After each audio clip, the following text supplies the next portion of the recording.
ఈరోజు ముఖ్యమంత్రిని చూస్తే ఎట్లుందంటే మీ పొలం మీదే కదా, ఆ పొలం ఇచ్చింది మీ తాత ముత్తాతలు అవునా కాదా?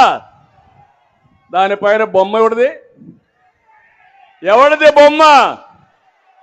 ఏవాయన మీ తాత తరపున బంధువా, మీ అమ్మమ్మ తరపున బంధువా? ఆయన బొమ్మ ఏంటి? మీకు రోషం లేదా అని మిమ్మల్ని అడుగుతున్నా.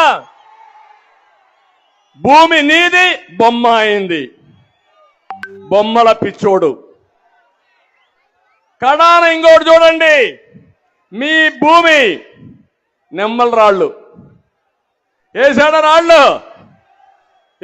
రాళ్ళు అవి కూడా కొన్ని మార్చేశాడు. భూమి మొత్తం మారిపోతా ఉంది, రికార్డ్స్ అన్ని మారిపోతున్నాయి. దానిపైన బొమ్మ ఎవరిది తమ్ముళ్ళు? ఎవరిది బొమ్మ? ఇది న్యాయమా అని మిమ్మల్ని అడుగుతున్నా. నాకైతే ఆశ్చర్యం వేస్తుంది. ఇది ఎక్కడ రంగులు పిచ్చోడో నాకైతే అర్థం కాల. ఏంటి రంగుల ఆటలు? ఇంకో పక్క అన్నిటికంటే ప్రమాదం, కొత్త చట్టాన్ని ఒకదాన్ని తీసుకొచ్చాడు. ఆ చట్ట ప్రకారం ఎంఆర్ఓకి అధికారాలు లేవు, ఆర్డీఓకి అధికారం లేదు. ఆయన ఎవరినో ఒకటి పంపిస్తాడంట, వాడి దగ్గర మీ రికార్డు భూమి ఉంటుందంట. ఆయన మార్చేస్తే మీరు నేరుగా ఆయనకి సరెండర్ అయిపోవాలి, హైకోర్టు కన్నా పోవాలి. అంటే మన భూమి, మన తాత ముత్తాతలు ఇచ్చిన ఆస్తి, అడంగలు గాని 10-1 గాని పట్టాదారు పాస్బుక్లు ఇచ్చిన ఆస్తి అన్ని తీసేస్తాడంట.